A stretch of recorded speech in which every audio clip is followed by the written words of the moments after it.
Magandang araw po sa inyong lahat. Ang kwentong mapapakinggan nyo ngayong araw ay tungkol sa batang si Luigi na palaging tinutukso sa kanilang baryo dahil sa kwento na siya ay anak ng isang tikbalang. Hanggang sa dumating sa buhay niya si Narciso na naging tagapagtanggol niya mula sa mga nanunukso sa kanya.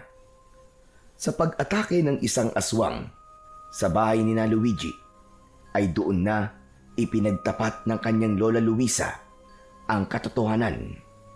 Ibinigay nito kay Luigi ang kinintuang buhok ng tikbalang na nagbigay sa kanya ng proteksyon. Ngunit hanggang saan kayang protektahan ng ginintuang buhok ng tikbalang ang batang si Luigi? Kaya rin ba siya nitong proteksyonan mula sa mga taong may hindi magandang intensyon sa kanya? Ngunit bago po ang lahat mga idol, huwag po nating kalimutang mag-subscribe at i-hit ang notification bell sa aking YouTube channel na The Voice Addict at Apong Isak para sa mas marami pang makapigil hiningang kwentong aswang at katatakutan mula sa mundo ng kababalaghan. Umpisahan na po natin ang kwento. Mag-isang naglalaro sa loob ng kubo ang 11 taong gulang na bata na si Luigi. Nilalaro niya ang lumang laruang truck at robot na napulot niya sa basurahan nung isang araw. Mas masaya sana kung sa labas siya naglalaro kasama ang ibang mga bata, pero pinagbawalan na muna siya ng kanyang lola Luisa na makipaglaro sa mga bata sa baryo nila dahil madalas ay umuuwi siyang umiiyak dahil sa panunukso ng mga yon sa kanya. Maya-maya pa ay narinig ni Luigi ang pagtawag ni lola Luisa sa kanya mula sa likod ng bahay. Huminto muna siya sa paglalaro at pinuntahan niya ang lola niya na abala sa paglalaba sa tabi ng balon. Bakit po, Lola? Kumuha ka na nga muna ng pera roon sa bulsa ng palda ko na nakasabit sa likod ng pinto. Bumili ka ng 1 kilong bigas doon sa tindahan. Tapos magsaing ka na rin dahil tanghali na pala. Sige po, Lola. Ay, sandali. Oo nga pala. Baka salubong mo na naman sina Owen sa labas ha. Tapos tuksuhin ka na naman. Ikaw na lamang ang umiwas. Lawakan mo na lamang ang pag-unawa mo sa mga batang hindi natuturuan ng magagandang asal ng kanilang mga magulang. Sige na. Kahit naman po anong iwas ko kina Owen, sila pa rin po ang lumalapit sa akin. Kaya wala pong silbi ang pag-iwas ko sa kanila. Basta, iwasan mo na lang sila, apo. Lahat ng sasabihin nila ay ipasok mo sa kaliwang tenga mo, tapos labas sa kanan. Sige na, bumili ka na ng bigas, apo. Kumilos na si Luigi. Kumuha siya ng pera at naglakad papunta sa malapit na tindahan. Nagpasalamat siya dahil hindi niya nakita si Owen at ang mga kaibigan nito na paborito siyang tuksuin. Naglalakad na siya pauwi nang sandali siyang napahinto dahil nakita niya si Owen na makakasalubong niya. Agad nang umisi si Owen nang makita si Luigi. Kinabahan si Luigi sa ngising yun ni Owen. Ramdam niya na tutuksuhin na naman siya nito. Ganun pa man, nagkunwari siyang hindi niya ito nakita at nagpatuloy siya sa paglalakad ng mabilis. Pero humarang si Owen sa harap ni Luigi. Iiwasan niya sana ito, pero kahit saan siya humakbang ay patuloy na humaharang si Owen. Sandali lang! Bakit parang nagmamadali kayo ata, Luigi, ha? Kailangan ko na kasing umuwi kasi magsasaing pa ako. Hindi mo ba nakikitang may dala akong bigas? Aba, ang dami mo yatang biniling bigas. Bakit? Kasama niyo ba sa bahay niyo yung tatay mo tikbalang? Isinama niyo na ba siya sa pagkain niyo? Baka naman pwede kong makita ang tatay mo. Kasi hindi pa ako nakakakita ng totoong tikbalang eh. Hindi na lang nagsalita si Luigi dahil naalala niya ang bilin ni Lola Luisa. Lalagpasan na sana niya si Owen pero mahigpit nitong hinila ang kanyang braso. Nabitiwan ni Luigi ang bigas at nalaglag yun sa lupa. Nasira ang kinalalagyan na plastik ng bigas at kumalat yun sa lupa. Lagot! Ang bigas namin! Uy, hindi ko kasalanan yan ha. Ikaw ang nakabitiw sa bigas niyo. Kung di mo sana hinila ang braso ko, hindi ko yan mabibitiwan. Talagang sinisi mo pa ako ha. Gusto mo ba lagyan kita ng black eye? Makaalis na nga dito. Baka magsumbong ka pa sa tatay mo tikbalang eh. Diyan ka na. Nagmamadaling umalis si Owen habang si Luigi naman ay yumukod at pilit na inilagay ang natapon na bigas sa sirang plastik. Lagot, yari ako kay Lola nito. Paniguradong pagagalitan niya ako. Si Owen talaga oh. Wala na siyang ginawang maganda. Kahit may kasamang lupa, ay dinala pa rin ni Luigi ang bigas sa kanilang bahay. Dumiretso siya sa likod kung saan naroon pa rin si Lola Luisa at naglalaba. Nanlaki ang mga mata ng matandang babae nang makita si Luigi. Naghugas ng mga kamay si Lola Luisa, saka lumapit sa batang si Luigi. Anong nangyari sa bigas natin? Lola, si Owen po kasi. Tinukso na naman po niya ako tapos nung aalis na po ako, ay hinila niya po ako sa braso kaya yun po. Nabitiwan ko po itong bigas. Sorry po Lola, hindi ko po sinasadya. Wala ka dapat na ihingi ng tawad sa akin. Ang Owen na yon ang may kasalanan. Ang mabuti pa siguro ay magpunta na ako sa bahay nila para maisumbong ko sa nanay niya. Dapat kasi na pagsasabihan ng batang yon at baka sakaling magbago pa ang pag-uugali. Wag na po Lola, wag na po. At bakit mo naman ako pinipigilan? Eh kasi po, papaluin si Owen ng nanay niya kapag nagsumbong po kayo. Nakita ko po kasi si Owen nung nakaraang araw na pinapalo po ng nanay niya sa labas ng bahay nila. May isang bata po kasi nagsumbong sa nanay ni Owen. Inaway po kasi ni Owen yung bata. Mabuti nga yon para madisiplina siya. Tignan mo nga ang ginawa niya ngayon. Hindi na natin mapapakinabangan lahat ng bigas na pinabili ko sa'yo. Buti sana kung napakamura ng kilo ng bigas ngayon, eh halos lahat ng bilihin ay tumataas na ang presyo. Wag na po kayo magsumbong sa nanay ni Owen, Lola. Bibili na lang po ulit ako ng bigas. Babawasan ko na lang po yung perang iniipon ko. Hindi ba? Ipambibili mo yon ng sapatos para sa susunod na pasukan. Ayos lang po, Lola. Hindi naman po malaki ang mababawas dun eh. Doon na lang po ako kukuha ng pambili ng bigas. Basta wag niyo na pong isusumbong si Owen sa nanay niya.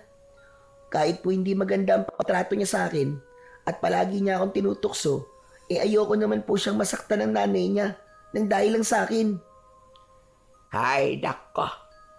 Ikaw talagang bata ka. Napakabuti ng iyong puso. Hindi ako makapaniwala na kahit puro panunukso na ang nakukuha mo kay Owen, ay nagagawa mo pa rin siyang proteksyonan. Pero ito ang tandaan mo, Apo. Walang masamang maging mabuting tao. Pero dapat ay hindi mo rin hahayaan na abusuhin ka ng iba dahil sa ikaw ay mabait. Minsan, kailangan mong manindigan at lumaban kung alam mong mali na ang nangyayari sa iyong paligid. Sige na, huwag mo nang bawasan ang iniipon mong pera at kumuha ka na ulit ng pera sa bulsa ng aking palda. Sige na, Apo ko. Ngumiti si Luigi kay Lola Luisa Sa kanya sinunod muli ang utos nito. Hindi alam ni Luigi kung kailan nagsimula ang panunukso sa kanya na ang tatay niya ay isang tikbalang. Pero nang magsimula siyang magkaroon ng kamalayan sa paligid, ay madalas niya nang naririnig sa usap-usapan ng ilang mga tao sa baryo nila na ang nanay niya ay pinagsamantalahan daw ng isang tikbalang. Ilang araw matapos maipanganak ni Luigi, ay nagpatiwakal ang kanyang ina. Ayon sa mga tao, ginawa yun ng nanay ni Luigi dahil sa labis na kahihiyan dahil ang anak nito ay anak ng isang tikbalang. Habang kumakain ng tanghalian, ay hindi maiwasang isipin ni Luigi ang nangyayari sa buhay niya. Dahil kasi sa panunuksong inaabot niya, ay wala siyang naging kaibigan sa kanilang lugar. Natuto siyang maglarong mag-isa at huwag masyadong lumabas kapag hindi kinakailangan. Luigi, mamaya ka na tumulala dyan po. Lumalamig na ang pagkain mo, ha? Hindi mo ba gusto ang ulam? Hindi ba't paborito mo naman ang munggo? Hindi naman po dahil sa ulam natin eh. Kaya ako tahimik, Lola. Iniisip ko lang po kasi yung panunukso sa akin na tikbalang daw po ang tatay ko. Lola, totoo po ba yun? Tikbalang po ba talaga ang tatay ko? Apo, ilang beses ko bang sasabihin sa'yo na walang katotohanan ang bagay na yan? Kung hindi po totoo, bakit po nila ako tinutokso ng ganun? Saan po nila nakuha ang ganung kwento? Alam mo naman ng mga tao rito sa baryo, masyadong matindi ang paniniwala ng marami rito sa kababalaghan. Nabuntis kasi ang nanay mo ng isang lalaking taga-syudad. Iniwanan siya. Nakita ng mga tao na lumalaki ang tiyan ng nanay mo at alam ng lahat na wala siyang nobyo. Kaya doon nagsimula ang kwento na nabuntis ng tikbalang ang nanay mo kasi nangunguha ng panggatong na kahoy ang nanay mo sa gubat. Pinapaniwalaan kasing may tikbalang daw na naninirahan sa gubat natin dito. Pero bakit po nagpatiwakal si nanay? Sabi po nila, sobrang hiyang-hiya raw si nanay kasi anak daw po ng tikbalang ang anak niya. Ay, Diyos ko. Wala rin katotohanan yan, Luigi. Ginawa yun ng nanay mo kasi mahal na mahal niya ang lalaking nakabuntis sa kanya. Hindi niya kaya na wala ito sa tabi niya. Kaya niya ginawa ang hindi dapat. Sa aking kamaniwala, Apo, at huwag sa ibang tao. Sadyang may mga taong walang magawa sa buhay, kaya ginagawa nilang miserable ang buhay ng ibang tao sa pamamagitan ng pagpapakalat ng hindi totoong kwento. Kaya mo bang mangako sa akin na simula ngayon ay hindi ka na maniniwala na anak ka ng tikbalang? Opo, nangangako po ako, Lola. Alam ko po na hindi kayo magsisinungaling sa akin kasi apo niyo po ako. At hindi ko kayang magsinungaling sa iyo dahil mahal na mahal kita, Apo. Nakatignan mo nga, may ganyan ba kagwapong anak ng tikbalang? Lola naman eh, binubola niyo naman po ako eh. Aba, nagsasabi ako ng totoo. Hindi kita binobola. Gwapo ka naman talaga, Luigi. Walang sinabi ang ibang mga bata dyan sa itsura mo. Tignan mo nga, oh. Hindi napigil ni Luigi ang mapangiti sa sinabi sa kanya ni Lola Luisa. Napakaswerte niya dahil may lola siyang kagaya ni Lola Luisa na bukod sa mapagmahal ay mabait at maasikaso pa. Kaya kahit lumaki siyang walang nanay at tatay, ay hindi siya naging uhaw sa pagmamahal at atensyon. Palaging ipinaparamdam sa kanya ni Lola Luisa ang pagmamahal na kailangan niya. Sa mga sumunod na araw ay hindi pa rin natigil si Owen sa panunukso kay Luigi. Sa tuwing makikita siya nito ay palagi siya nitong tinutukso at pinagtatawanan ng may halong insulto. Wala namang ginawa si Luigi kundi ang pigilan ang sarili na patulan at sagutin ang bully na si Owen. Alam niyang kapag sumagot siya ay lalo lamang siyang pagtatawanan nito. Kaya sa halip na magalit o umiyak, palaging inuulit ni Luigi sa kanyang isip na hindi totoo ang mga sinasabi ni Owen. Mas pinili niyang maniwala kay Lola Luisa na nagsasabing walang katotohanan na anak siya ng tikbalang. Ang pagtitimpi niya ay naging paraan niya upang manatili siyang matatag.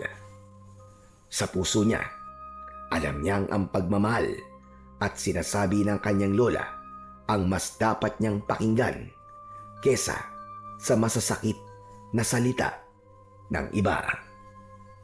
Isang umaga, umalis si Lola Luisa para magtungo sa palengke. Dahil mag-isa sa bahay si Luigi, ay naglaro na lamang siya. Hindi niya napansin ang paglipas ng mga oras, kaya nagulat siya nang dumating na ang lola niya. Nagtaka siya sapagkat may kasama itong isang matangkad na lalaki na noon lamang niya nakita. Bitbit ng lalaki ang bayong ni Lola Luisa. Lumabas si Luigi upang salubungin ang kanyang lola. Dito na pala ang bahay ko, Narciso. Maraming salamat sa pagdala ng bayong ko. Walang anuman po, Lola. Oo nga pala. Ito pala ang apo ko na si Luigi. Ngumiti kay Luigi ang lalaking tinawag ni Lola Luisa sa pangalan na Narciso. O sige ho, mauuna na po ako. Kailangan ko na rin pong umuwi. May mga kailangan pa kasi akong ayusin sa bahay. O sige, mag-iingat ka. Maraming salamat ulit sa iyo, Narciso. Nang umalis na si Narciso, ay pumasok na sina Luigi at Lola Luisa sa kanilang bahay. Dumiretso sila sa kusina. Ipinatong ni Lola Luisa ang bayong sa ibabaw ng lamesa at isa-isa nitong inilabas mula roon ang mga pinamili nito. Lola, sino po yung lalaki na yun? Manliligaw niya po? Mahabagin langit. Ano ba pinagsasasabi mo, bata ka? Masyado na ako matanda para sa bagay na yan. Napakabalisyoso mo naman. May asim pa naman po kayo ah. Anong asim-asim ang sinasabi mo? Ang asim na meron na lang ako ay sa kilikili. Si Narciso yon. Bagong salta rito sa baryo natin. Nabili pala niya yung lupa sa dulo na may sira-sirang bahay. Eh bakit po niya kayo tinulungan sa pagdadala ng bayong nyo kung hindi niya po siya manliligaw? Bakit? Hindi ba pwedeng may mabuting kalooban lamang si Narciso? Kaya niya ako tinulungan. Nakita niya kasi ako na hirap sa pagdadala ng aking bayong. Kaya tinulungan niya ako. Tapos habang naglalakad ay nagkwekwentuhan na rin kami. Kaya nalaman ko, nang salta lamang siya rito sa atin. Ganun po ba? Akala ko po kasi manliligaw niyo na po siya. Ikaw nga bata ka, huwag ka masyadong malisyoso. Nagbibiro lang po, Lola. O siya, tama na yan. Tulungan mo na lang ako sa paghihiwa ng mga gulay. Magluluto ako ngayon ng chapsoy. Kinuha na ni Luigi ang kutsilyo at sangkalan. Maya-maya ay magkatulong na sila ni Lola Luisa sa paghihiwa ng mga gulay at agad na nawala sa isip niya si Narciso. Kinabukasan ng umaga, naunang magising si Luigi kaysa kay Lola Luisa. Nagtaka siya sapagkat Palaging ang matanda ang nauunang magising. Nakita niyang nakabaluktot sa pagkakahiga si Lola Luisa habang balot ng kumot. Hinawakan ni Luigi ang noo at leeg ng kanyang lola. Hala Lola, napakainit niyo po. Ang taas po ng lagnat niyo. Sinasabi ko na nga ba at lalagnatin ako. Naulanan kasi ako kahapon tapos hindi ako nakaligo. Sandali at babangon na ako para makapaghanda ng almusal. Lola, wag na po. Ako na lang pong kikilos habang di pa po kayo magaling. Baka po mas lalong lumala ang lagnat niyo kapag nagkikikilos po kayo eh. O siya, sige apo. Bumili ka na lamang ng pandesal doon sa panaderya. Tapos dumaan ka kay Simang at manghingi ka doon ng dahon ng lagundi. Mabisa ang halamang gamot na yon para bumaba ang lagnat ko. Pasensya ka na sa akin na po. Agad na sinunod ni Luigi ang sinabi ni Lola Luisa. Kumuha siya ng perang pambili ng pandesal. Inuna niya ang pagbili ng tinapay bago siya nagtungo sa bahay ni Simang. Nanghingi siya rito ng dahon ng lagundi at pinayagan naman siya ng babae. Nang may sapat ng dahon ng lagundi si Luigi, ay agad siyang naglakad pauwi sa kanilang bahay. Habang naglalakad, ay narinig ni Luigi ang panunukso ni Owen na nasa likuran niya pala. Luigi, anak ng tikbalang! Tumakbo ka nga ng mabilis. Sige na, ipakita mo sa akin ang pagkakaroon mo ng dugong tikbalang. Hindi pinansin ni Luigi si Owen. Mas binilisan niya ang paglalakad. Ngunit bigla siyang tinapik ni Owen sa likod. Kaya hindi niya na napigilang huminto at harapin ito. Pwede ba wag ngayon, Owen? May lagnat si Lola Luisi. Kaya kailangan ko madala sa kanyang mga gamot na to. Aba, bakit parang ang tapang mo yata ngayon ha? Huwag mo sabihin, napapalagan mo na ako. Hindi naman sa ganun, Owen. Kailangan ko lang talaga madala tong dahon ng lagundi kay Lola. Pasensya na kung nasigawan kita. Bakit kasi hindi mo nalang sabihin sa tatay mong tikbalang na pagalingin ang lola mo? Wala ba siyang kapangyarihan para magpagaling ng sakit? Hindi tikbalang ang tatay ko, Owen. Nabuntis ng taga-syudad ang nanay ko. Iniwan niya si nanay, kaya hindi nakita ng mga tao rito ang totoo kong tatay. Sinungaling! Hindi ba? Kaya nga nagpatiwaka ng nanay mo kasi nahiya siya. Sa bagay, kahit naman sigurong mabuntis ng tikbalang ganun din ang gagawin. Siguro, walang pumapatol sa nanay mo, kaya sa tikbalang na lang siya nagpabuntis. Umiim ang bagang ni Luigi sa sinabing yon ni Owen. Pinilit niyang wag magalit pero hindi niya kayang palampasin ang pag-iinsultong ginawa ni Owen sa nanay niya. Bawiin mo ang sinabi mo. Hindi malandi ang nanay ko. At wag mo siyang pagsalitaan ng hindi maganda. Irespeto mo ang kaluluwa niya. Bawiin mo ang sinabi mo tungkol sa nanay ko. Bawiin mo! Paano kung di ko bawiin? Sige nga, anong gagawin mo? Akmang susuntukin ni Owen si Luigi nang biglang dumating si Narciso.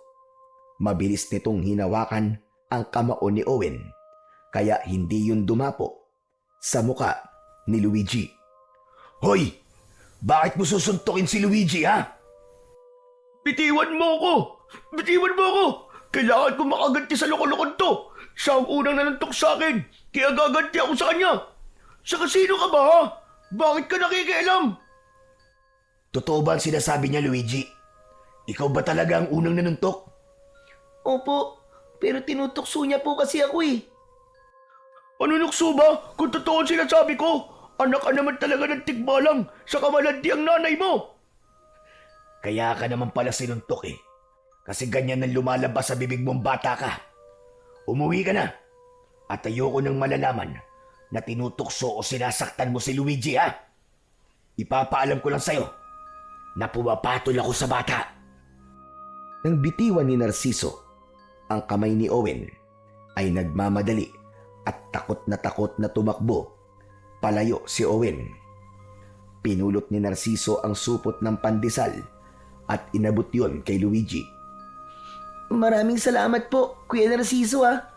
Kung di po kayo dumating, ay uuwi po ako na may pasa sa muka. Ano ba kasi talaga ang nangyari? Tinukso po niya ako, natikbalang po ang tatay ko. Sinabi rin po niyang walang may gusto sa nanay ko kaya pumatol po sa tikbalang. Palagi na lang po kasi akong tinutukso ni Owen kaya hindi na po ako nakapagpigil kanina. Nasuntok ko po siya bigla. Tama lang ang ginawa mo. Minsan ay kailangan mong lumaban para malaman nila na hindi ka nila maaaring tapak-tapakan palagi.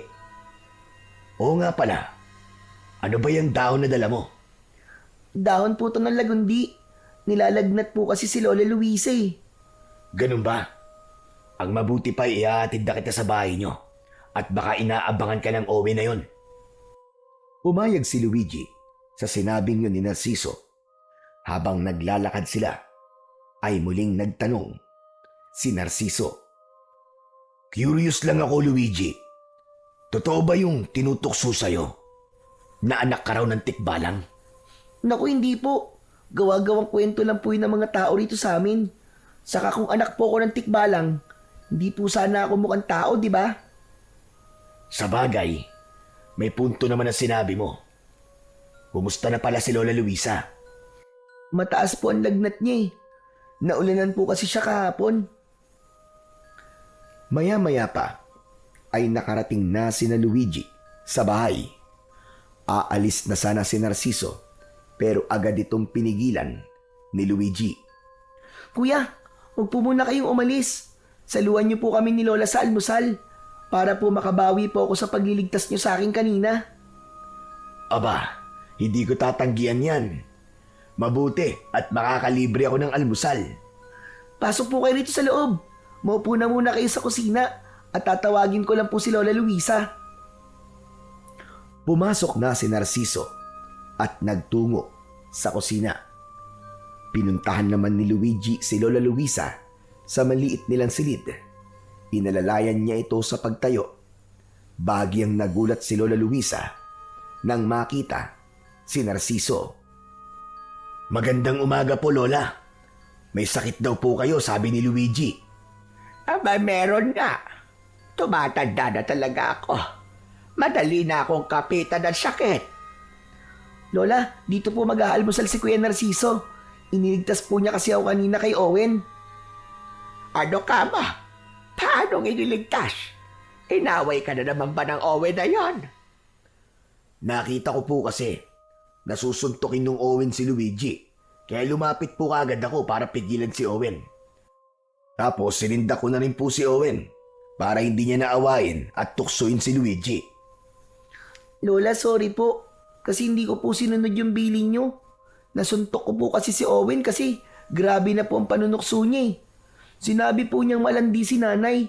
Kaya hindi ko na po napigilan ang sarili kong lumaban. Naiintindihan ko ang ginawa mo, Apo.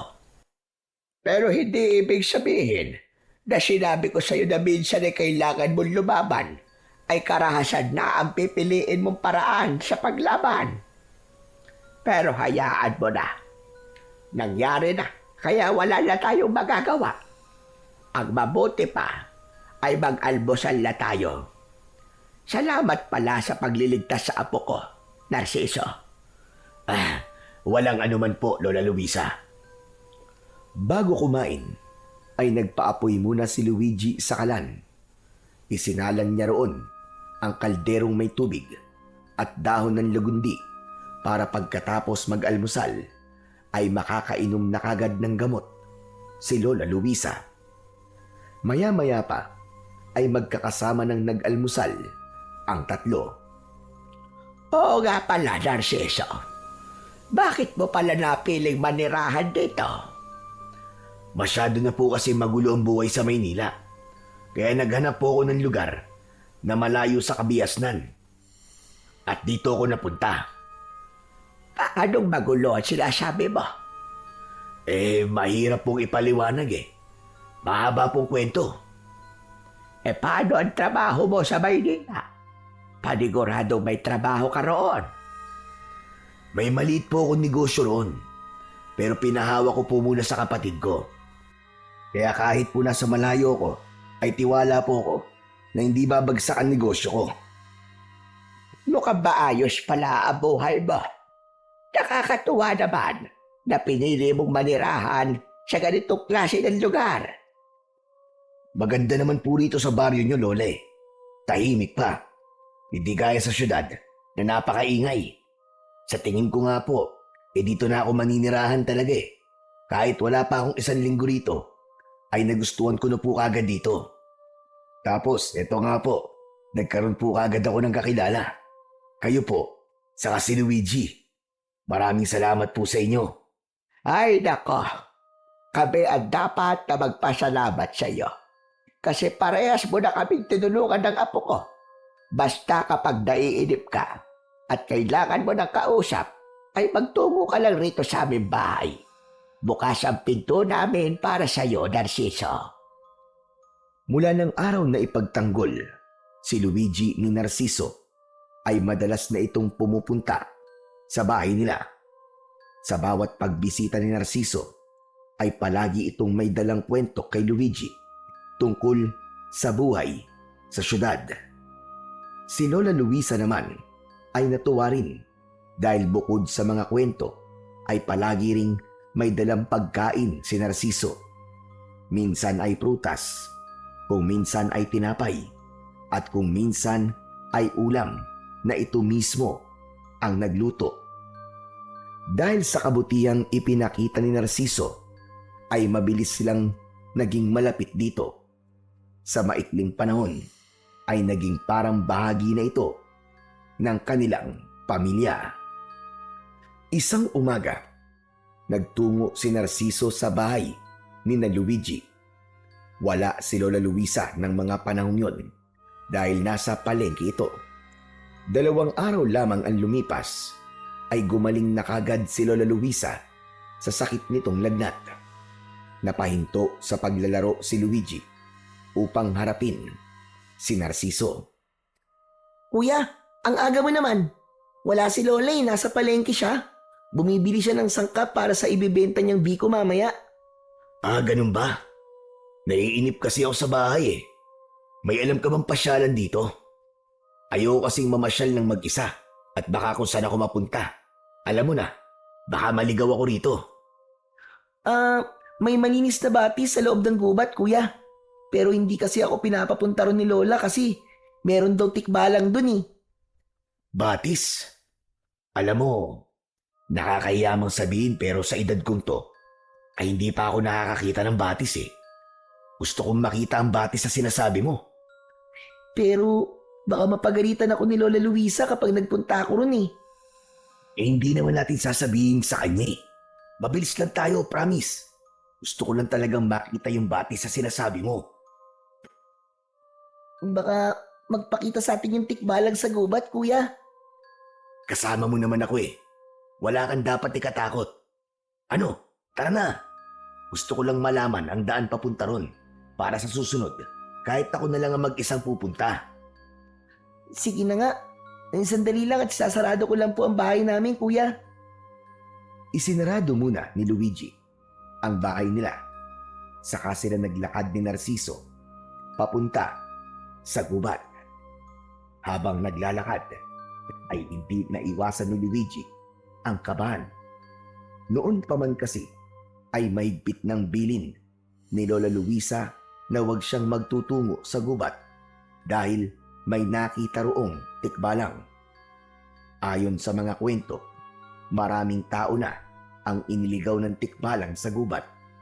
May iba na halos 1 araw na nawala bago nakabalik. Nang nasa loob na ng gubat si na Luigi, ay mas lalo siyang kinabahan. Nanlamig ang kanyang katawan. Pakiramdam niya ay may pares ng mata na nakasunod ng tingin sa kanila ni Narciso. Bakit namumutla ka na, Luigi? Ayos ka lang ba? Natatakot po kasi ako, kuya. Baka biglang magpakita sa atin yung tikbalang. Tapos iligaw tayo rito. Huwag kang matakot, kasama mo naman ako eh. Saka hindi ba, ang sabi nila, kapag iniligaw ka raw ng tikbalang, ay baligtarin mo lang ang suot mong damit. Kapag iniligaw tayo ng tikbalang, edi ganun ang gagawin natin. Hindi naman po sigurado kung totoo yun. Pero Kuya Narciso, hindi ba galing ka sa Maynila? Naniniwala ka ba sa tikbalang? Oo naman. Bakit? Ang akala mo ba lahat ng nakatira sa Maynila ay hindi naniniwala sa mga nilalang kagaya ng tikbalang? Okay, sige. Sa'yo ko lang sasabihin to ha. Kaya huwag mong sasabihin kahit kanino. Kahit kay Lola Luisa. Alam mo, Luigi, may third eye kasi ako eh. Ha? Third eye? Nakakakita ka ng multo, Kuya? Hindi lang multo, pati mga elemento. Doon nga sa bahay ng kapatid ko sa Maynila, may nakatirang diwending puti. Minsan kapag mag-isa ako, kinakausap ko siya. Wow! Ang astig niyo pala, Kuya. Hindi ko alam na may ganyan pala kayong kakayahan. Kaya nga huwag kang matakot ngayon, kasi kasama mo ako. Kapag nakita ko yung tikbalang, kakausapin ko siya na huwag niya tayong sasaktan kasi wala naman tayong gagawing masama sa kanya. Dahil sa mga sinabi ni Narciso, ay agad na nawala ang takot ng batang si Luigi. Naging kampante na siya nang malaman niya ang kakaibang kakayahan ni Narciso. Makalipas ang ilang minuto, narating na ni Luigi ang batis na nasa loob ng gubat. Hindi ganun kalaki ang batis, pero napakalinaw ng tubig nun. May mga maliliit na isda na naninirahan sa batis. Bumakas ang pagkamangha sa muka ni Narciso. Wow! Napakaganda pala ng batis! Para tayo nasa paraiso, Luigi! Salamat! Dinala mo ko rito ah! Sabi ko naman sa'yo, Kuya maganda talaga rito. Pero ngayon na lang ulit ako nakapunta rito kasi, yun nga, pinagbabawalan ako ni Lola. Biglang naghubad ng damit si Narciso at lumusong ito sa tubig. Lumangoy ito roon at para itong batang tumatawa. Pinanood lang ni Luigi si Narciso habang nakaupo siya sa nakatumbang puno sa gilid ng batis. Luigi, halika! Maligo ka na rin! Ang sarap ng tubig! Ang lamig! Ikaw na lang, Kuya. Baka nasa bahay na si Lola. Magtataka yun kapag nakita niyang basa ako. Nagpatuloy si Narciso sa paglangoy sa batis. Nang mapagod ito, ay umahon na ito at tumabi kay Luigi. Hindi nakapagsisisi na pumunta ako sa lugar na to. Siguro'y napakarami pang magagandang lugar dito na nagtatago lang. Yung bundok dito, Kuya, maganda rin. Maganda ang tanawin kapag nasa tuktok ka na. Minsan nga, may mga tao mula sa ibang lugar na umaakyat doon. Sa sunod, gusto ko rin makaakyat doon. Pero Kuya, hindi ba nakakakita ka ng hindi nakikita ng normal na mata? Nakikita mo ba yung tikbalang na sinasabi nila na nakatira rito sa gubat? Hindi ko naman siya nakikita. Hindi ko rin siya nararamdaman. Baka kasi hindi totoo na may tikbalang dito. Ewan ko, Kuya. Bata pa lang kasi ako'y naririnig ko na ang kwentong yon na may nakatira daw pong tikbalang dito. O baka naman nasa ibang parte siya ng gubat kaya hindi mo siya nakikita at nararamdaman. Siguro nga. Pero dito sa paligid natin, wala siya rito. Teka, may tatanong pala ako sa iyo, Luigi. Total, nasa tikbalang na ang usapan natin. Ano po yun, Kuya? Paano nga kung totoong anak ka ng tikbalang? Anong mararamdaman mo? Ano? Hindi naman talaga ako anak ng tikbalang, Kuya Paano nga lang, di ba? Kumbaga, kunwari lang. Ewan ko. Hindi ko alam kung paano ko sasagutin ang tanong mo, Kuya. Pero hindi talaga tikbalang ang tatay ko. Ang sabi ni Lola ay taong tatay ko. Bakit mo naman naitanong yan, Kuya? Wala lang. Parang ang astig kasi kung tikbalang ang tatay mo eh. Malay mo, may kakaiba ka rin kakayahan gaya ng sa isang tikbalang. O kaya, meron siyang iniwan na bagay na magagamit mo balang araw, di ba? Biglang natahimik ang batang si Luigi. Sa sinabing yun ni Narciso, ay bigla siyang napaisip na ano nga kaya ang mangyayari kung totoong anak siya ng isang tikbalang. Hindi nagtagal ay inaya na si Luigi ni Narciso na umuwi. Pagkarating niya sa kanilang bahay, ay patuloy pa ring nag-iisip si Luigi tungkol sa pinag-usapan nila ni Narciso sa gubat. Kinagabihan, mahimbing nang natutulog si Luigi sa tabi ni Lola Luisa. Halos maghahating gabi na nang biglang nagising si Luigi sa dahilang hindi niya alam. Kinilabutan siya nang may naamoy siyang kakaiba sa paligid. Kaamoy yun ng nabubulok na karne. Napapitlag si Luigi nang may narinig siyang tila kumalmot na matutulis na daliri sa bintana na nasa kanyang tabi. Sa kabila ng takot ay namayani ang kuryosidad sa kanya kung ano ang dahilan ng kanyang narinig. Tahimik na lumapit si Luigi sa bintana. Sumilip siya sa maliit na siwang sa bintana at nagulat siya nang makita niya ang isang mapulang mata na nakasilip din mula sa labas. Lola! Lola, gumising po kayo, Lola! Ano ba't nang iistorbo ka ng natutulog, Luigi? Lola, may tao po sa labas. Ano ka ba? May tao. Opo, nakasilip po siya sa bintana natin. Ang pula po ng mata niya. Abay, baka adik yon. Sandali at kukunin ko lang ang itak ko. Humanda sa akin ang adik na yan. Tatagpasan ko sa landila. Bumangon si Lola Luisa at nagtungo sa kusina. Nakasunod naman dito si Luigi dahil takot siyang mag-isa sa kanilang kwarto. Bumalik sila sa kwarto na may dala ng itak si Lola Luisa. Sigurado ka ba sa nakita mo, ha, Luigi? Opo, sigurado po ako. Pero ano pong gagawin niyo, Lola Luisa? Baka may masamang balak sa atin yung kung sino mang nasa labas. Kailangan niyang malaman na hindi tayo papayag na makakapasok siya rito. Pero baka mas mabuting dito na lang po tayo sa loob, Lola. Hindi naman tayo lalabas. Sisindakin ko lang siya. Inalis ni Lola Luisa ang kandado ng bintana at mabilis nito yung binuksan.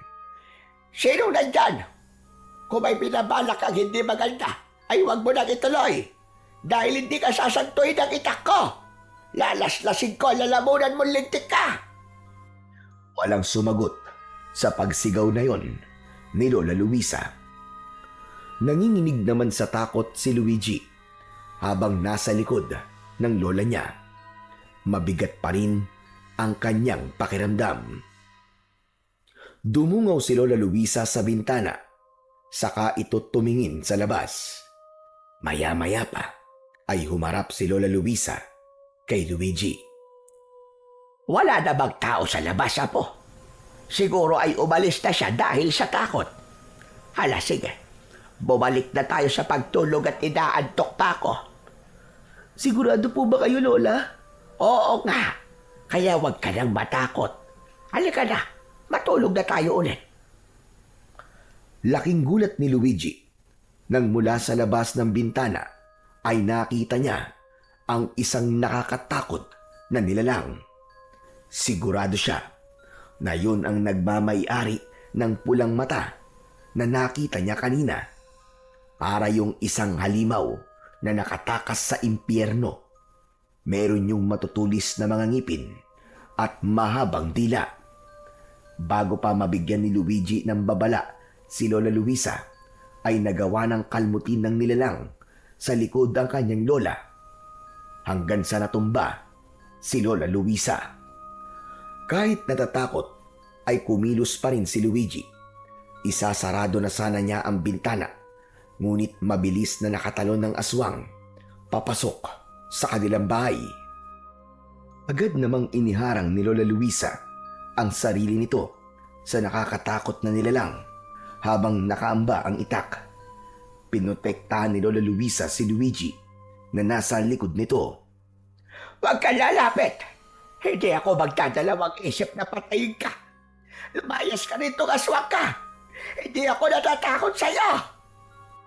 Nang sandaling yon, ay isang bagay lang ang naisip gawin ni Luigi.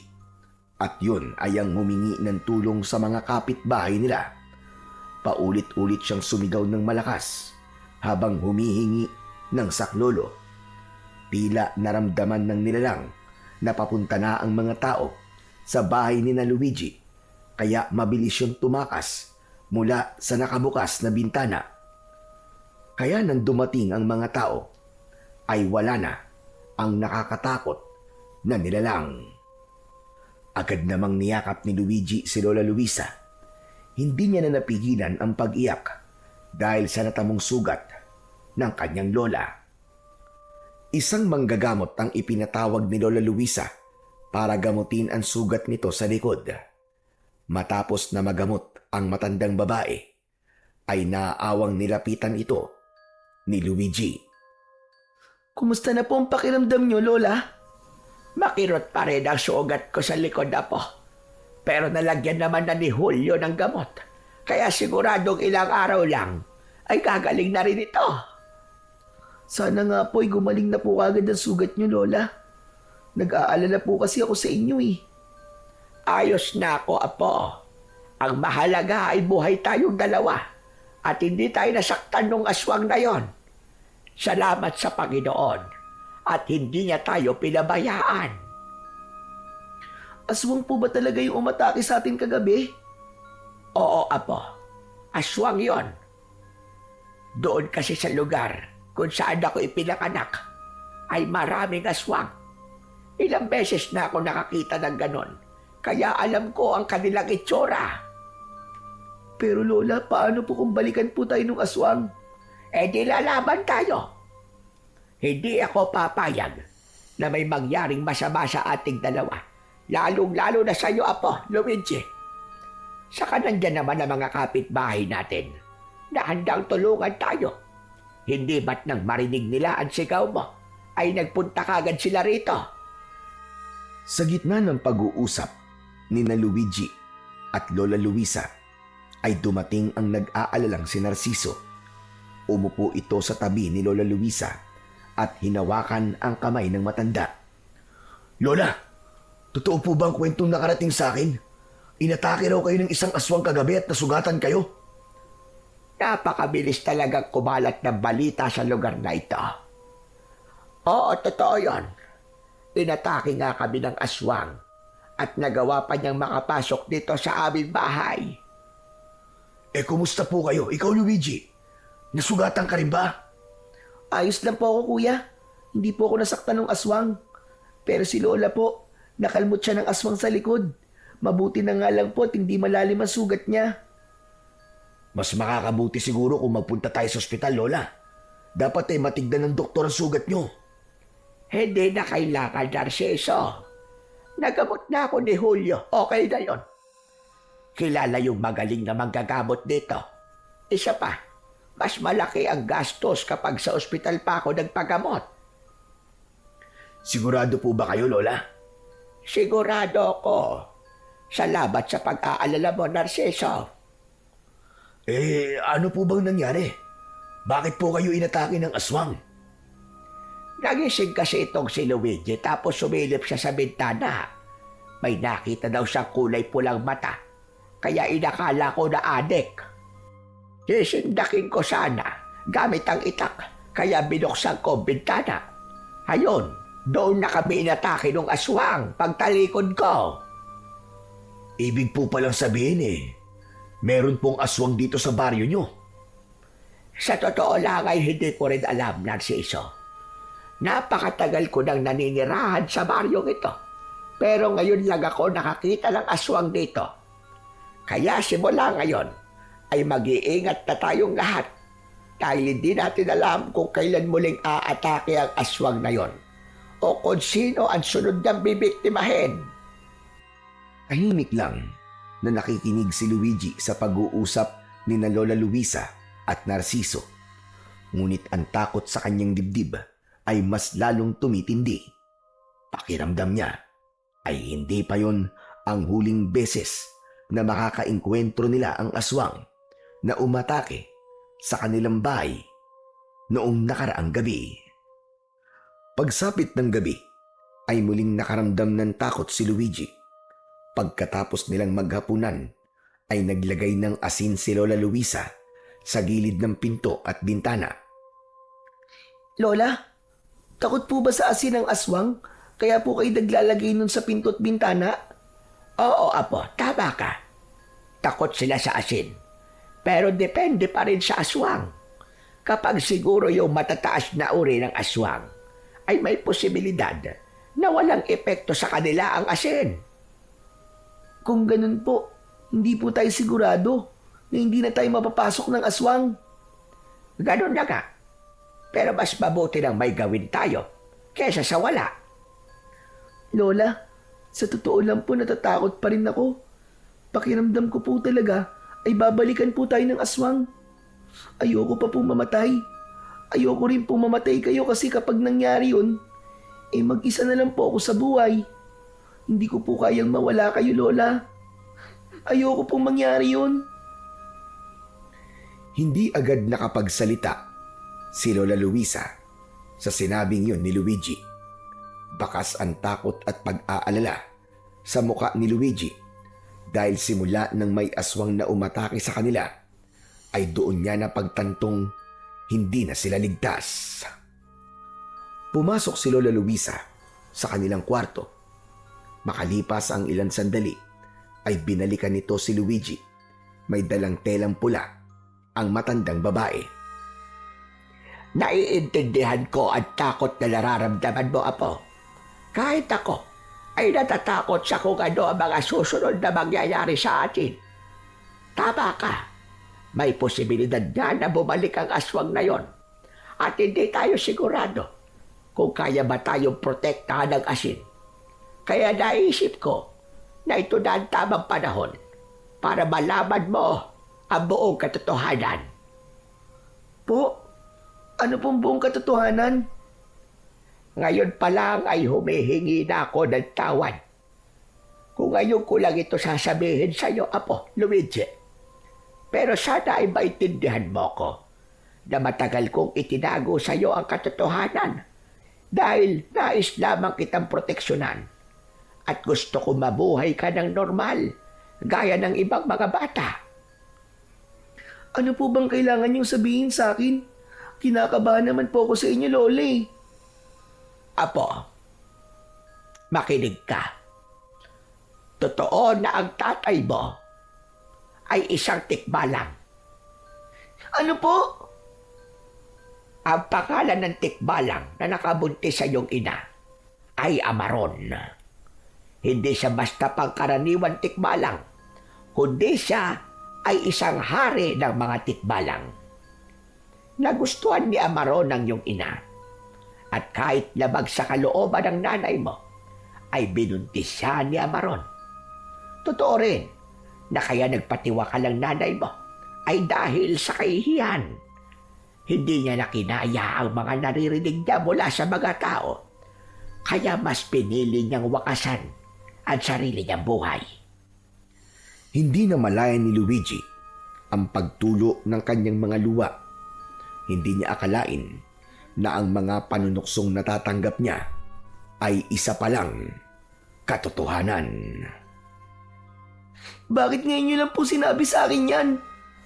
Gaya ng aking sinabi kanina, gusto kong lumaki ka ng normal.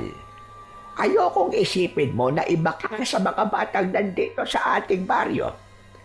Pero dahil sa nangyaring pag-atake ng aswang sa atin, ay napagtanto kong wala na akong magagawa, kundi ang sabihin sa iyo ang totoo. Binuksan ni Lola Luisa ang pulang tela. Sa loob nun ay maraming hibla ng buhok na kulay ginto. Sa tansya ni Luigi ay 3 dangkal ang haba ng mga buhok. Ang buhok na ito ay ang ginintuang buhok ng iyong amang tikbalang. Siya mismo ang nagbigay sa akin ito, Apo, matapos mamatay ng iyong ina. Ang sabi sa akin ng iyong tatay ay ibigay ko to sa iyo sa takdang panahon.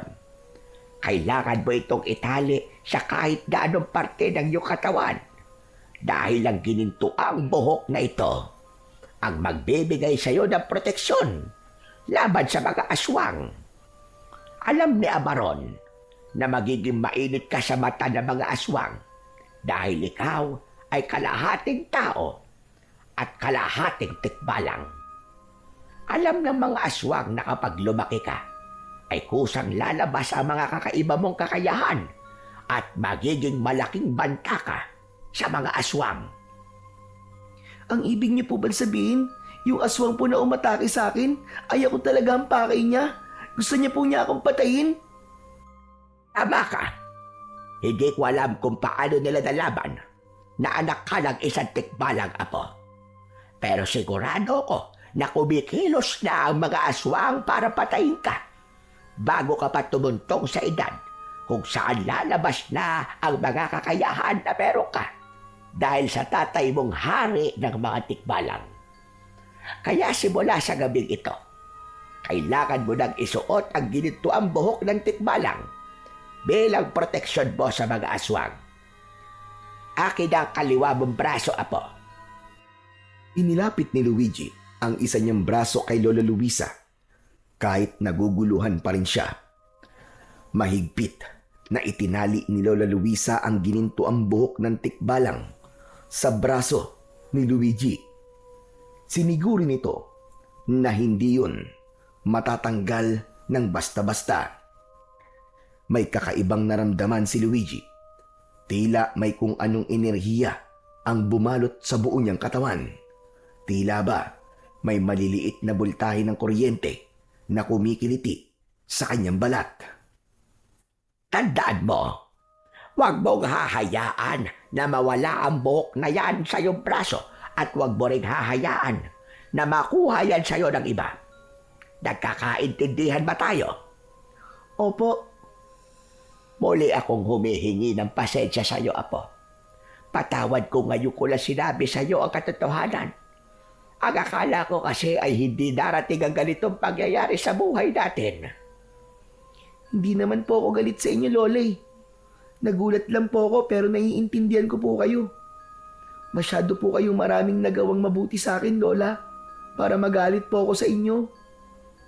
Maraming salamat, Luigi. Napakabait mo talagang bata, apo. Mahigpit na niyakap ni Lola Luisa ang batang si Luigi. Bagamat nagulat si Luigi na anak siya ng isang tikbalang, ay masaya siya dahil sa wakas ay nalaman niya na ang buong katotohanan. Pakiramdam niya ay unti-unti nang nabubuo ang kanyang pagkatao sa gabing yun. Simula nang nakatali na sa braso ni Luigi ang ginintuang buhok ng tikbalang, ay hindi niya na yon inalis. Kahit sa pagligo niya ay hindi niya yon hinubad dahil alam niyang mahihirapan siyang ibalik yun. Napagtanto rin niyang totoo ang kapangyarihan ng buhok dahil nang nasa katawan niya na yun ay ramdam niyang may kung anong puwersa ang nagpoprotekta sa kanya. Isang umaga, inutusan si Luigi ni Lola Luisa na bumili ng toyo para sa lulutuin itong adobong manok.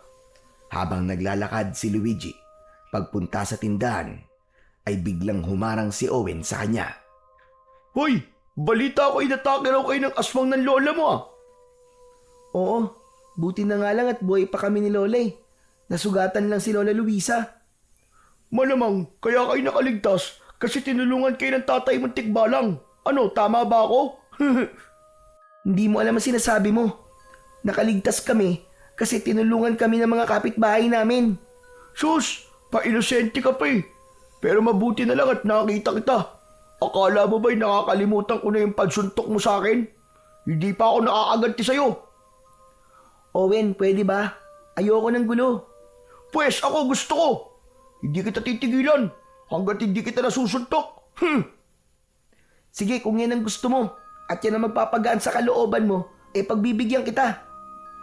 Ibig mo ba sabihin, hayaan mo ako suntukin ka? Oo, Owen. Para makaganti ka na sa akin. Pero sana kapag nasuntok mo na ako, ay tigilan mo na ako ah.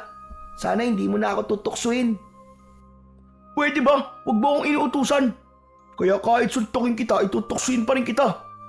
Pero magandang pumapayag ka sa gusto ko. Ngayon, humanda ka dahil mababasag yung pagbumuka mo. Asar na asar ako sa'yo. Ngumisi si Owen. Pinalagutok pa nito ang mga buto nito sa kanang kamao nito. Bumuelo si Owen at saka nito malakas na sinuntok sa panga si Luigi.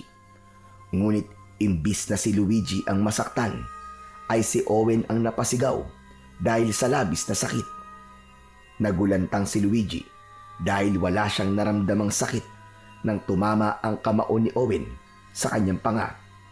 At mas lalo siyang nagulantang nang makita niyang nabali ang ilang daliri ni Owen na parabang sa bato ito sumuntok. Aray ko! Ang mga daliri ko! Isusumbong kita sa nanay ko! Humanda ka! Ha? Bakit mo ako isusumbong? Ikaw nga to sumuntok sa akin eh. Ikaw ang may gawa niyan sa sarili mo, hindi ako. Hindi! Siguro bigay ka ng kapangyarihan sa tatay mong tikbalang, no? Isusumbong talaga kita, Luigi! Isusumbong kita! Owen, sandali lang! Hindi na nagawang tapusin pa ni Luigi ang kanyang sasabihin dahil tumakbong umalis si Owen habang umiiyak.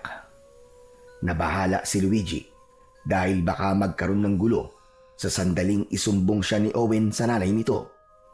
Napahawak siya sa panganyang sinuntok ni Owen at labis pa rin ang kanyang pagtataka kung bakit hindi siya nakaramdam ng sakit nang suntukin siya doon ni Owen. Matapos bumili ng toyo, ay nakatulalang naglakad pa uwi si Luigi. Hanggang sa sandaling yun, ay pinag-iisipan niya pa rin ang nangyari.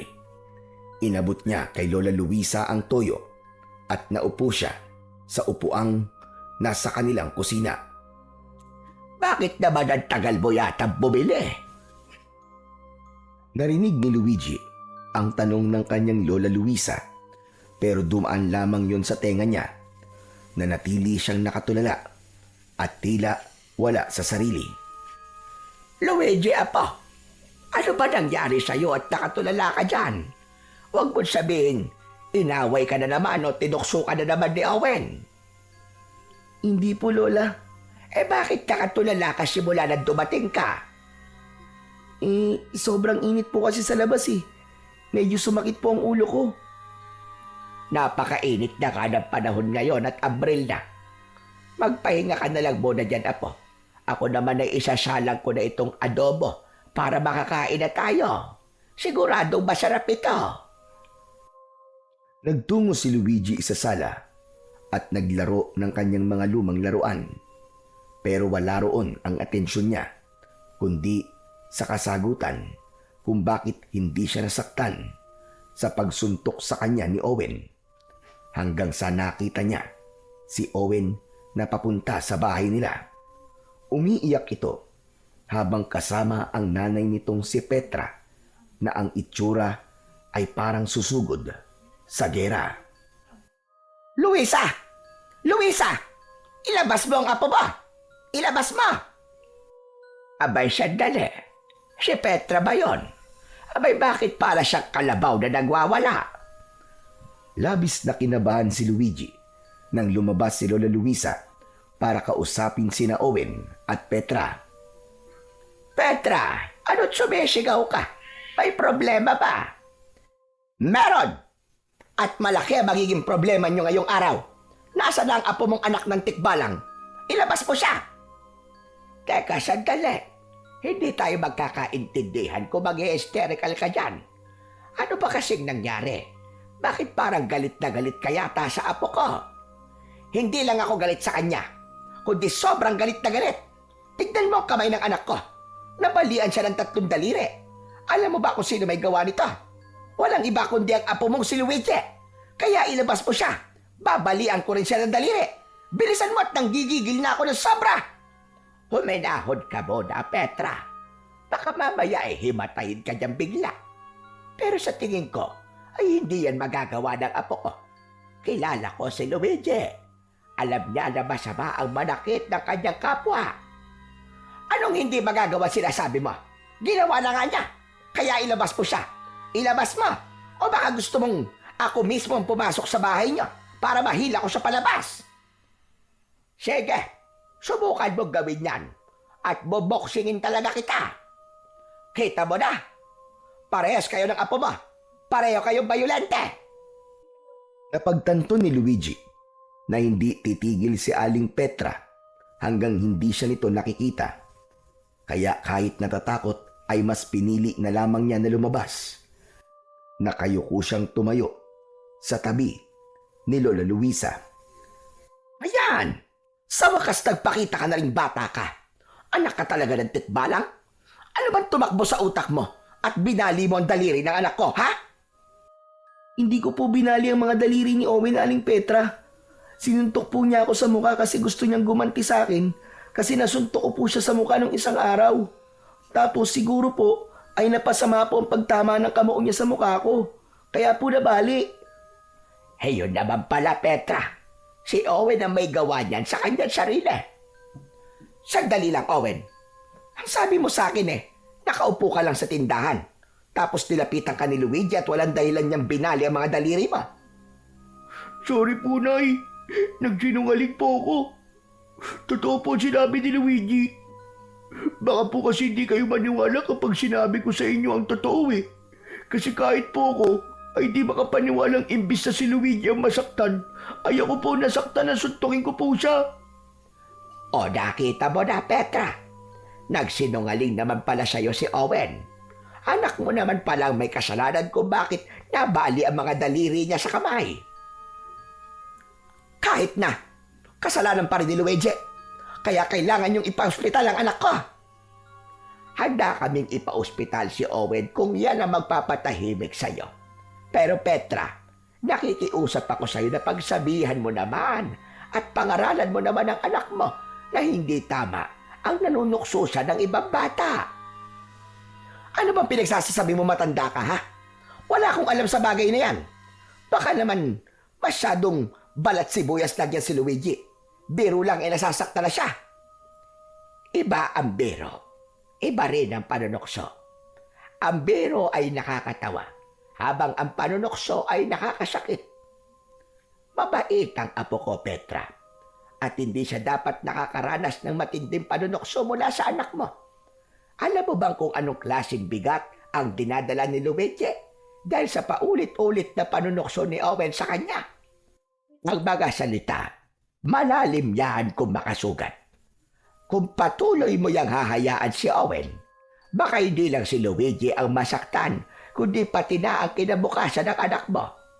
Dahil kung lumaki ang anak mo na iniisip na tama ang panunukso at pang-aapi, anong klaseng tao kaya ang magiging siya pagdating ng araw? Napatahimik si Petra at hindi agad nakasagot. Tila napahiya ito, kaya hindi na nito alam ang sunod na sasabihin. Hanggang sa walang imik na hinila ni Petra si Owen, palayo sa bahay ni na Luigi. Grabe, ang galing niyo po, Lola. Napaalis niyo po si Aling Petra. Ano na sinasabi ko sa iyo na paglaban na po? Hindi mo sila kailangan saktan ng pisikal. Bagkos, kailangan mo silang sampalin ng katotohanan. Ngayon, tayong dalawa naman na mag-uusap. Sumunod ka sa akin sa loob. Naunang pumasok si Lola Luisa sa kanilang bahay. Kinakabahang sumunod si Luigi. Nakaupo sa may sala ang matandang babae. Umupo si Luigi sa tabi nito. Ngayon, ipaliwanag mo sa akin ang nangyari. Kung sinuntok ka ni Owen, bakit siya ang nabalian ng daliri? Saan ka ba niya sinuntok? Sa mukha po. Sa mukha? Pero wala naman akong nakikitang pasa sa mukha mo. Sigurado ko na malakas ang pagsuntok ni Owen sa'yo para mabali ang mga daliri niya. Sa totoo lang po, Lola, kahit ako nga po'y naguguluhan kung paano po yung nangyari. Nang suntukin po ako ni Owen, wala po akong naramdaman na kahit na konting sakit. Para po siyang sumuntok sa bato, kaya ganun po nangyari sa kanya. Biglang natigilan si Lola Luisa. Nahulog ito sa malalim na pag-iisip. Hindi nagtagal ay nanlaki ang mga mata ng matanda. Nagtaka si Luigi nang biglang hawakan ni Lola Luisa ang braso niya kung saan nakatali ang ginintoang buhok ng tikbalang. Hindi kaya ang buhok na ito ng tikbalang ang dahilan kung bakit gano'n na nangyari? Ano pong ibig niyong sabihin, Lola? Wala ka bang naramdamang kakaiba sa katawan mo? Simula nang itali ko ito sa iyong braso, Apo. Meron po. Pakiramdam ko po ay may parang enerhiya po na nakapalibot po sa buong katawan ko. Ganun pong nararamdaman ko kahit ngayon. Kung ganon, hindi lang sa aswang ang proteksyon na meron ka, kundi sa mga tao rin nasasaktan ka. Diyos ko, kamangha-mangha naman ang bagay na ito, Apo. Amaron, kung naririnig mo ako, maraming salamat sa kapangyarihan na ibinigay mo sa iyong anak. Salamat dahil hindi na ako mag-aalala na may mangyayaring masama sa kanya. Pero Lola, natatakot po ako. Paano po kung ipagkalat po ni na Aling Petra at Owen ang nangyari? Baka po magtaka ang mga tao kung bakit hindi po ako nasasaktan. Baka po malaman nila na totoong anak ako ng tikbalang. Hayaan mo sila. Hayaan mo kung anong sasabihin sa'yo ng mga tao. Pwede naman tayong tumanggi at sabihin na sila ay nagsisinungaling. Basta ang importante ay may proteksyon ka na sa lahat ng gustong manakit sa'yo, Apo. Pero sandali lang. Gusto kong masubukan kung totoo nga ang proteksyon na meron ka. Po? Paano po? Laking gulat ni Luigi nang bigla siyang sinampal ng malakas ni Lola Luisa. Pero hindi siya natinag at wala siyang naramdamang kahit katiting na sakit. Lola, bakit niyo po ako sinampal? Aray ka. Tinesting ko lang naman kung masakit. Ano? May naramdaman ka ba sakit? Wala po. Ay nako. Totoo nga. Ngayon ay kampante na ako kahit paano. Hindi na ako masyadong matatakot kahit bumalik pa rito yung aswang para patayin ka. Kasi hindi ka niya mapapatay. Tama po kayo, Lola. Pero paano po kayo? Anong paano ko? Eh di ba, Lola? Wala po kayong gininto ang buhok ng tikbalang?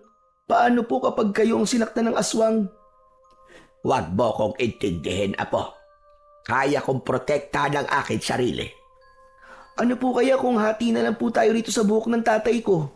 Hindi maaari ang naiisip mo, Apo. Natatandaan ko na sinabi sa akin ni Amaron na tanging ikaw lamang ang pwedeng gumamit niyan dahil may dugo ka niya. Kaya para talaga sa'yo yan, Luigi. Biglang natahimik si Luigi sa sinabing yun ni Lola Luisa. Hindi na alis sa kanya ang pag-aalala para sa kanyang lola hanggang sa napagtanto niya na kung sakaling muling umatake ang aswang sa kanila ay kailangan niyang protektahan si Lola Luisa dahil siya ang may kakayahang labanan ang aswang na yun. Simula nang mapatunayan ni Luigi ang kapangyarihan ng ginintoang buhok ng tikbalang ay doon niya napatunayan na mahal siya ng tatay niya na si Amaron. Dahil siniguro nito na magiging ligtas siya sa mga aswang na nanaisin siyang saktan at patayin. Kaya naman, nagkaroon siya ng kagustuhan na makilala o makausap kahit sandali lamang ang kanyang tatay na hari ng mga tikbalang. Isang gabi, habang nag-aayos ng higaan si Lola Luisa, ay nakatingin lang rito si Luigi. Nag-iipon siya ng lakas ng loob para sabihin sa kanyang lola ang bagay na ilang araw niya nang nais sabihin. Luigi, Apo, maayos na itong higaan natin. Maaari ka nang humiga. Ako naman ay maglalagay lang ng asin sa mga bintana at pinto. Lola, may itatanong po sana ako sa inyo eh. Ano ba yon? Parang ang seryoso mo naman masyado. Huwag po sana kayong magagalit ha. Pero, pwede ko po bang makilala ang tatay ko? Naiintindihan ko kung bakit gusto mo siyang makilala, Apo. Pero apo, hindi ko alam kung ano maaaring mangyari kapag nakilala mo siya. Bakit po? Ano po bang pwedeng mangyari kapag nagkita po kami? Hindi ako sigurado, pero natatakot ako na baka kunin ka niya sa akin, apo, at dalhin ka niya sa mundo nila. Alam mo naman na ayoko mawalay ka sa akin. Pero hindi naman po ako sasama sa kanya kung sakali, Lola. Gusto ko lang po talaga siyang makita. Yung tikbalang po ba na nakatira sa gubat? Yung po ang tatay ko? Oo, siya nga, apo. Isa talaga sa dahilan kung bakit hindi kita pinapapunta sa gubat ay dahil makita ka ng tatay mo at sapilitan kanyang kunin. Pakiramdam ko po kasi, hindi pa rin po buo ang pagkatao ko kasi hindi ko man lang siya nakikita. Hindi ko nga po nakita ang nanay ko tapos pati po ang tatay ko, hindi ko pa rin po pala makikita. Hayaan mo. Marahil kung talagang iaadya ng nasa itaas, ay magkikita kayo ng tatay mo. Basta kung sakaling mangyari ang bagay na yon, ay huwag kang sasama sa kanya, apo, ha? Kahit anong ipangako o sabihin niya, ay huwag kang masisilaw. Pangako po, hindi po ako sasama sa tatay ko. Dito po sa mundo ng mga tao ang mundo ko, Lola. Saka hindi ko rin po kayang mawala kayo sa tabi ko. Gusto ko, habang buhay po tayo magkasamang dalawa. Hay, nako. Napakalambing talaga nitong apo kong ito. O siya, tama na. At baka magkaiyakan pa tayo rito. Mahiga ka na para matulog na. Matapos yun, ay humiga na si Luigi sa papag. Sa kabila ng sinabi ni Lola Luisa, ay hindi pa rin nawala ang kagustuhan niyang makilala ang kanyang ama. Wala siyang pakialam kahit isa itong tikbalang o kung anumang nilalang. Para kay Luigi ay tatay niya pa rin ito at kung hindi dahil dito ay hindi siya mabubuhay sa mundo. Sa mga sumunod na araw ay nagsimulang lumaganap ang takot sa buong baryo ni na Luigi dahil sa mga natagpo ang bangkay ng tao sa kung saan-saan. Sa itsura ng mga bangkay ay marami ang nagsabi na aswang ang may kagagawan nun. Dahil sa mga insidenteng yun, ay naging maingat na ang lahat. Wala nang lumalabas ng bahay kapag sumasapit na ang dilim. Ang dating payapang baryo ay napalitan ng katahimikan na puno ng pangamba at kilabot. Isang umaga, habang nagwawalis si Luigi sa harapan ng kanilang bahay, ay biglang dumating si Narciso. Kuya, ang tagal mong di nagpakita. Saan ka pala nagpunta? Sa Maynila. Tinignan ko kasi yung negosyo ko. Oo nga pala, nasan si Lola Luisa? Wala siya rito eh. Nagtitinda ng biko. Ganun ba? Ano palang bago rito sa baryo natin? Marami, kuya. Alam mo bang marami-rami nang napapatay yung aswang? Halos gabi-gabi na po siyang umaatake. Kaya bago pa po gumabi, ay wala na pong lumalabas na tao. Grabe, nakakatakot naman yung sinabi mo. Sana'y mahuli at mapatay na ang aswang na yun para bumalik na ang katahimikan sa lugar na to. Teka, ano yan nakalagay sa braso mo? Buhok ba yan? Wala to, kuya. Anong wala? Ngayon ko lang nakitang may suit ka ng ganyan ah. Ano ba talaga yan? Hindi muna nagsalita si Luigi. Inisip niya kung dapat ba niyang sabihin kay Narciso ang tungkol sa ginintoang buhok ng tikbalang. Wala lang to talaga, kuya. Ibinigay lang sa akin to ni Lola pero hindi ko alam kung para saan. Mukhang magandang pulseras naman at kakaiba. Kaya hindi ko po hinuhubad. Ganun ba? Akala ko kasi kung ano na yan eh. Kakaibang pulseras nga yung suit mo. O siya, uuwi na pala muna ako. Dumaan lang talaga ako rito sa inyo para ipaalam na nakabalik na ako. Sige po, sasabihin ko na lang po kay Lola na nandito ka na po ulit. Ay teka, sandali lang. Pwede bang hubarin mo ang pulseras na yan? Gusto ko lang hawakan. Kuya, pasensya ka na. Pero ang sabi kasi ni Lola, wag ko daw itong uubarin. Mahirap daw kasi itong ibalik eh. Okay. Hindi na kita pipilitin. Naiintindihan ko naman. Pasensya ka na talaga, kuya. Nakangiting tumango si Narciso. Sa kayon umalis. Ipinagpatuloy ni Luigi ang kanyang ginagawa pero bigla siyang natigilan nang kinabahan siya sa dahilang hindi niya alam.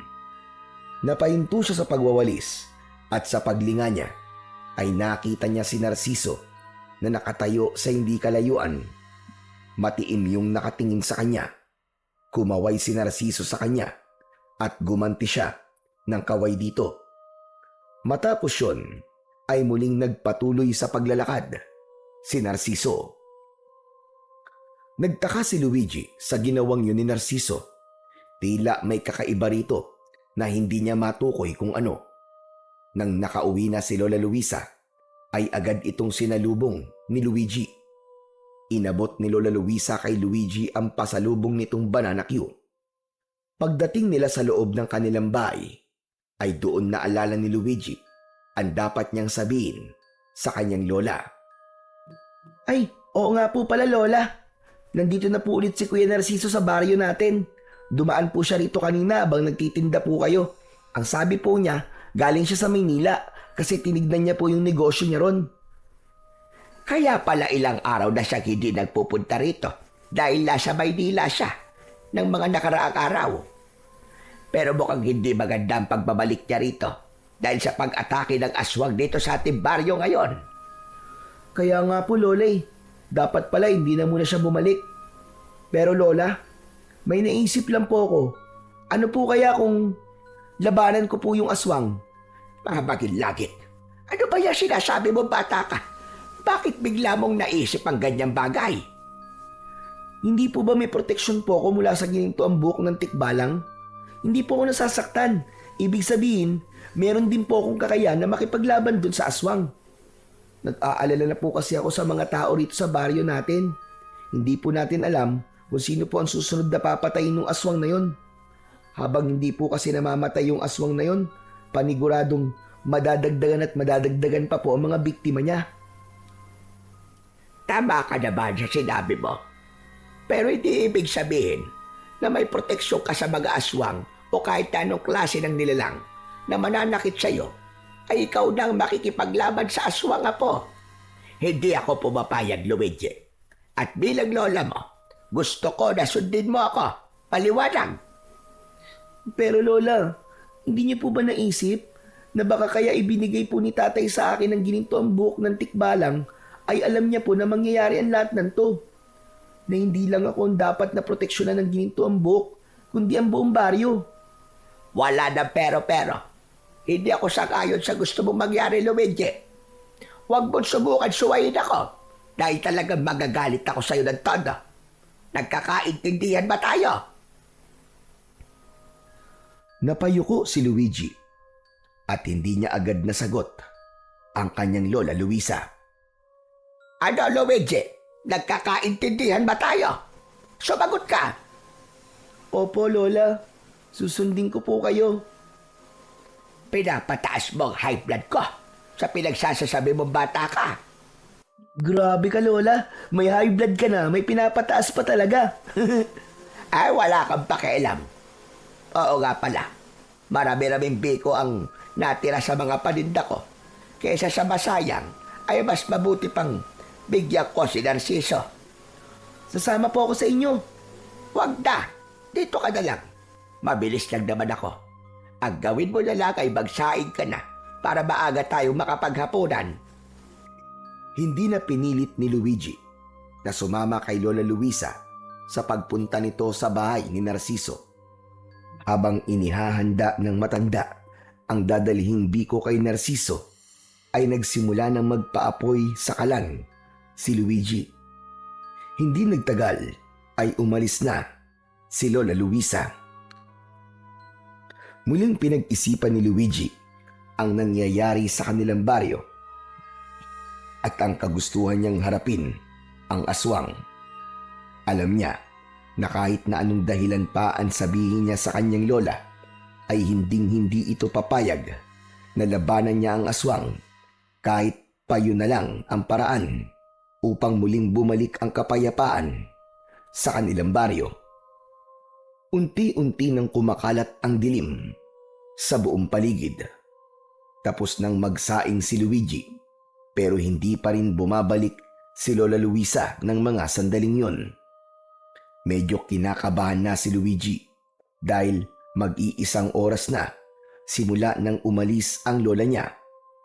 Nakatayo siya sa may pintuan habang hinihintay ang pagbabalik ng kanyang lola, Luisa. Grabe, kanina pa si Lola. Nasaan na kaya siya? Bakit hindi pa rin siya bumabalik hanggang ngayon? Ang sabi niya, mabilis lang daw siya doon kay Kuya Narciso. Ano na kayang nangyari sa kanya? Nasaan na kaya si Lola? Naisipan ni Luigi na sundan na si Lola Luisa sa bahay ni Narciso, pero paalis na sana siya nang biglang dumating si Owen. May dala yung isang pinggan na may laman na mainit na pansit. Luigi, teka sandali lang. May bibigay ako. Ang birthday ko kasi ngayon eh. Nagluto si nanay ng pansit na maraming kikyam. Ang sabi niya, dalang ko daw kayo ng lola mo. At saka ano eh. Saka ano, Owen? Saka, ang sabi ni nanay ay humingi daw ako ng sorry sa'yo sa mga panunukso at pangaaway ko sa'yo. Sana, Luigi, mapatawad mo pa ako ha. Napalo ako ni nanay nung nagsumbong ako sa kanya nang mabalian ako ng mga daliri. Tapos pinagsabihan niya rin ako na tama ang mga sinabi ni Lola Luisa, na mali ang manukso at hindi ko pwedeng gawing normal ang panunukso ko sa'yo. Sorry talaga, Luigi ah. Wala na sa akin yun, Owen. Ang mahalaga ay napagtanto mo na mali ang ginagawa mo. Salamat pala dito sa pansit ha. Saka happy birthday sa'yo. Teka, wala bang lason to? Uy, wala ah. Promise, walang lason yan. Biro lang. Kinuha ni Luigi ang pansit mula kay Owen. Dinala niya yon sa kusina ng kanilang bahay at tinakpan niya ng isa pang pinggan para hindi dapuan ng langaw. Paglabas niya ay naroon pa rin si Owen. Oh, Owen, nandiyan ka pa? May kailangan ka pa ba? Ah, yung pinggan namin. Ay, oo nga pala. Pero pwede bang bukas ko na lang ibalik?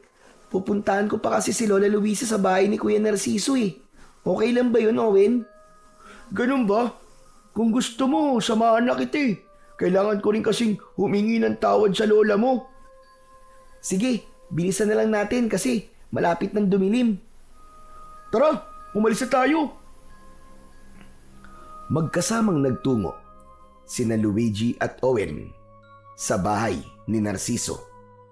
Pagdating nila roon ay nakasarado ang pinto, pero naglalagos ang liwanag mula sa gasera sa loob. Kaya sigurado si Luigi na naroon si Narciso. Marahang kumatok si Luigi sa pinto. Kuya Narciso? Kuya Narciso? Nandiyan ka ba sa loob? Si Luigi to. Kuya Narciso?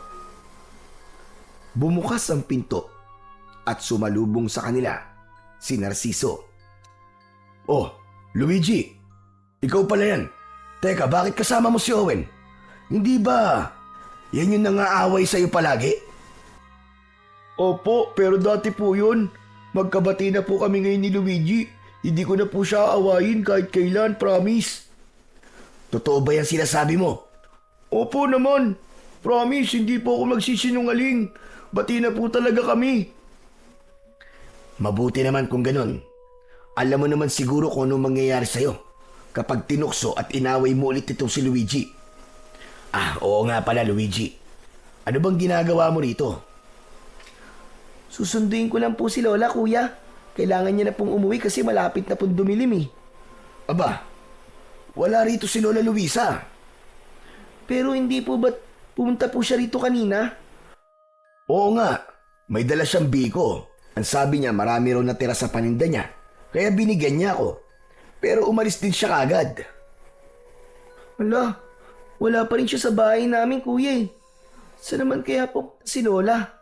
Alam naman niyang may aswang kapag gabi tapos nagpapagabi pa siya sa daan. Baka naman nagkasalisilang kayo. Ang mabuti pa ay umuwi ka na sa inyo.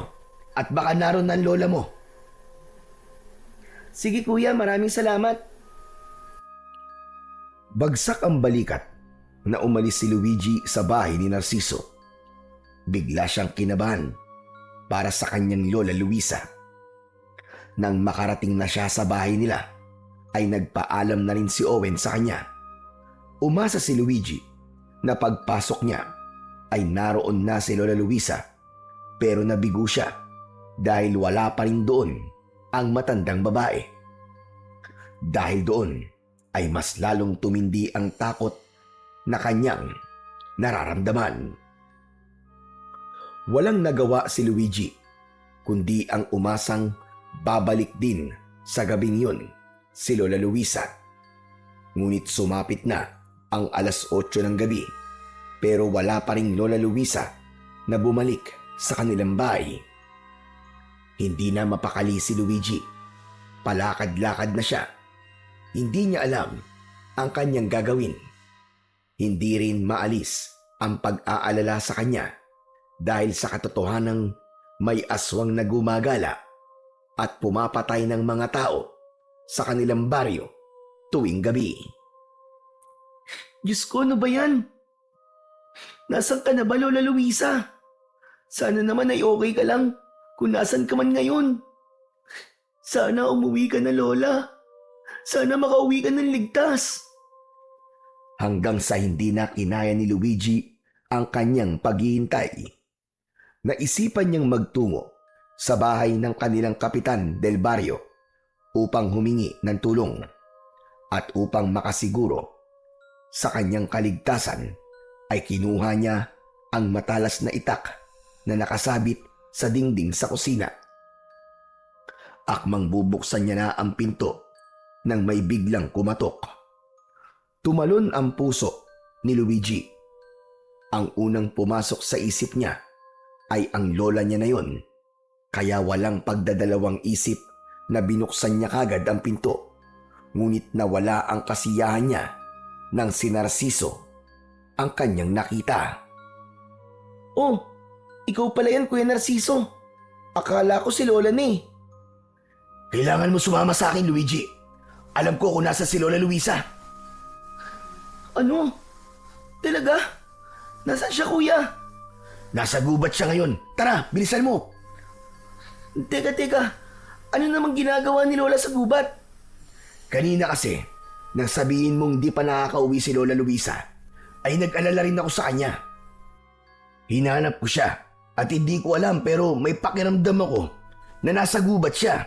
Kaya yun, sinuyod ko ang gubat at nakita kong bihag siya ng isang aswang. Ano?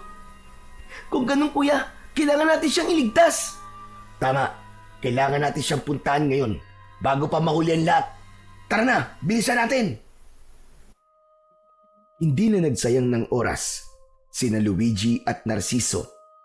Agad silang nagtungo sa gubat.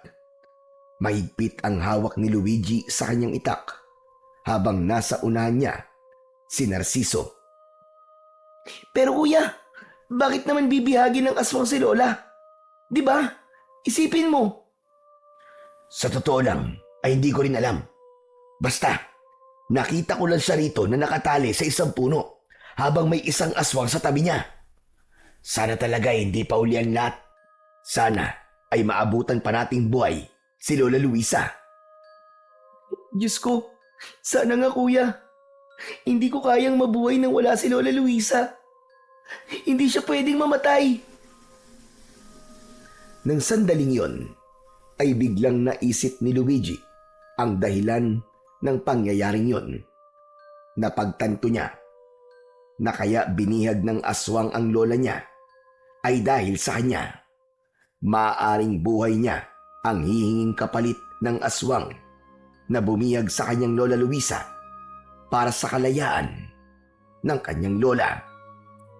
Makalipas ang halos kalahating oras na paglalakad, ay huminto si Narciso. Hinawakan nito ang braso ni Luigi at nagtago sila sa likod ng isang malapad na puno. "Huwag kang maingay. Nandito na tayo. Tignan mo, dun. Naroon si Lola Luisa." Sinundan ng mga mata ni Luigi ang itinuturo ni Narciso. Labis ang awang lumukob kay Luigi nang makita niya ang kanyang Lola Luisa na patayong nakatali sa isang puno. Nakayuko ang matanda at mukhang nangihina na. May mga kahoy sa harapan nito na may nakasinding apoy. Yun ang nagsisilbing liwanag sa paligid. Kawawa naman ng lola ko. Kailangan natin siyang pakawalan at iligtas siya, kuya. Sandali lang. Huwag tayo magpapadalos-dalos. Baka nasa paligid lang yung aswang. Makiramdam na muna tayo. Pinigilan ni Luigi. Nalapitan agad si Lola Luisa. Sinunod niya si Narciso at nakiramdam sila sa kapaligiran. Napakatahimik ng kagubatan ng mga sandaling yun. Ang tanging naririnig nila ay ang manakanakang huni ng mga panggabing ibon.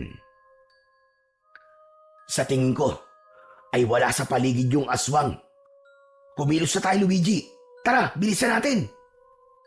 Sabay na lumabas sina Luigi at Narciso sa likod ng puno.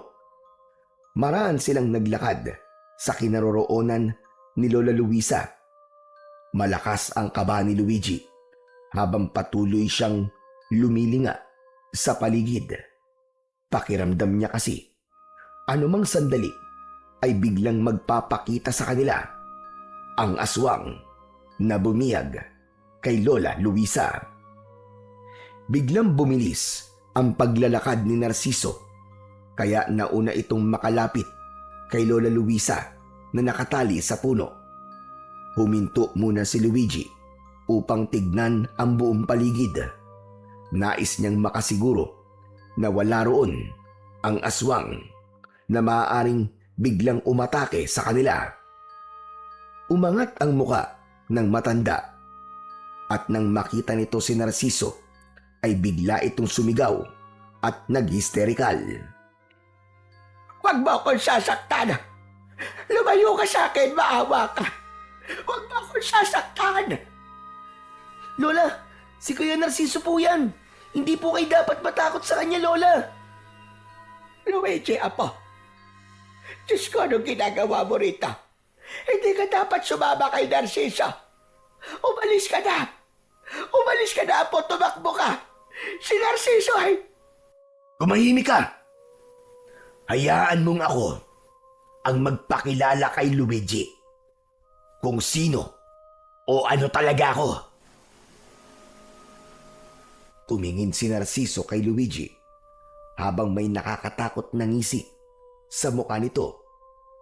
Sa isang iglap ay nagbago ito ng anyo. Mula sa pagiging tao ay naging isa itong aswang. Bahagyang napaatras si Luigi sa labis na pagkabigla dahil sa nakakatakot nitong itsura. Teka, sandali. Kuya Narciso, anong ibig sabihin nito? Bakit? Paano ka naging aswang?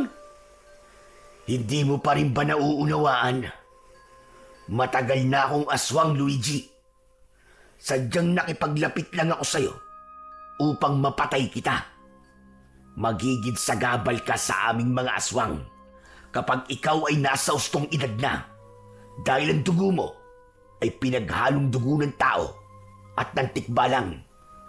Kaya habang bata ka pa, ay dapat ka nang mamatay. Kung ganon, nilinlang mo kami. Niloko mo kami ni Lola Luisa. Tama ka.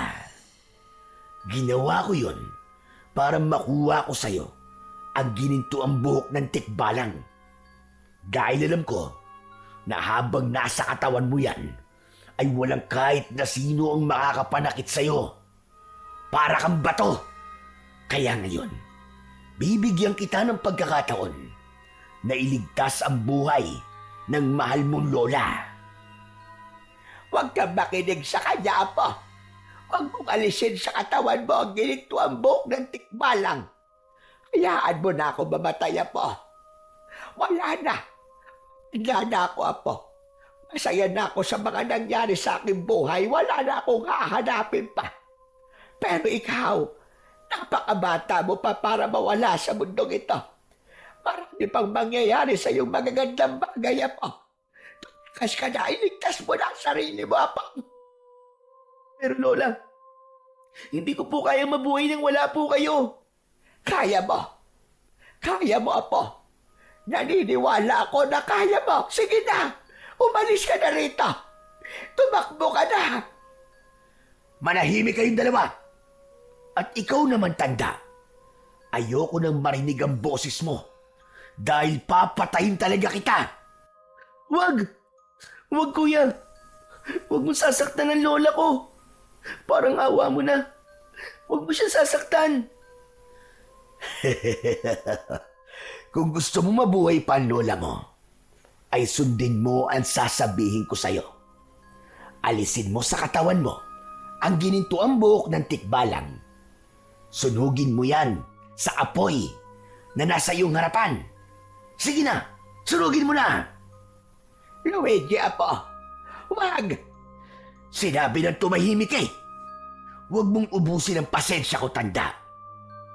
O ngayon, Luigi, kung gusto mong mabuhay pa ang lola mo, ay gawin mo na ang inuutos ko sa'yo. Bilisan mo na! Teka, sandali lang. Gusto ko munang makasiguro na hindi mo sasaktan si Lola kapag sinunod ko ang gusto mo mangyari. Matalino kang bata ka. Sige, hawak mo ang salita ko. Isa pa, wala ka ng ibang pagpipilian, kundi ang sundin ako dahil hawak ko ngayon ang buhay niyong dalawa. Hindi na nagdalawang isip si Luigi. Inalis na nga niya ang ginintuang buhok ng tikbalang na nakatali sa kanyang braso. Dahan-dahan siyang lumapit sa apoy at lumuluhang inilaglag niya yon sa apoy. Mabilis na nilamon ng apoy ang ginintuang buhok ng tikbalang na galing sa kanyang ama na hari ng mga tikbalang. Sa wakas, ngayong wala na sa'yo ang iyong proteksyon, maaari na kitang patayin at napakadali mo talagang linlangin. Inisip mo talaga na bubuhayin ko lola mo dahil sinunod mo ko. Tanga! Pareho ko kayong papatayin. Pero uunahin muna kita, Luigi. Humanda ka na! Mabilis na humakbang ang aswang na si Narciso papunta kay Luigi. Ngunit bago pa ito tuluyang makalapit, ay biglang lumitaw sa harapan ni Luigi ang isang nilalang na may katawan ng isang tao pero ang ulo ay sa kabayo. Nanlaki bigla ang mga mata ni Luigi. Agad niyang naramdaman ang koneksyon nila ng tikbalang na yon. Teka, ikaw ba? Ikaw ba ang tatay ng batang yan? Totoo nga. Anak nga siya ng isang tikbalang. Pero kung inaakala mong matatakot ako sa'yo, ay nagkakamali ka, kabayo. Mabilis na tumakbo ang tikbalang papunta kay Narciso. Sinipa nito ang aswang at lumipad yun sa malayo. Habang abala sa laban ang dalawa, ay mabilis naman na nilapitan ni Luigi ang kanyang lola Luisa. Nanginginig ang kanyang mga kamay habang pinapakawalan niya at tinatanggal ang tali ng matanda. Lola, Si tatay po ba yun? Yung nagpakita pong tikbalang? Oo, apo. Siya nga ang iyong ama. Siya nga si Amaron. Nang mapalaya na ni Luigi ang kanyang Lola Luisa, ay sabay silang nagtago sa likod ng isang makapal na ugat ng malaking puno. Hindi nila inalis ang tingin sa nagaganap na laban. Nakita nilang unti-unting napagod si Narciso, habang si Amaron ay patuloy na nagpapakita ng lakas nito na tila walang hangganan. Sumugod si Narciso sa tikbalang at sinalubong naman ito ni Amaron ng malakas na sipa. Tumilapon uli ang aswang at bumagsak ng ilang ulit na pasadsad sa lupa. Duguan na si Narciso at halos hindi na makagalaw.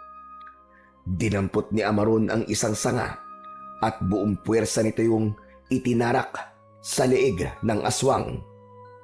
Sandali pang gumalaw ang katawan ni Narciso na parabang sinusubukan pa nitong lumaban, pero sa huli ay tuluyan na itong nalagutan ng hininga.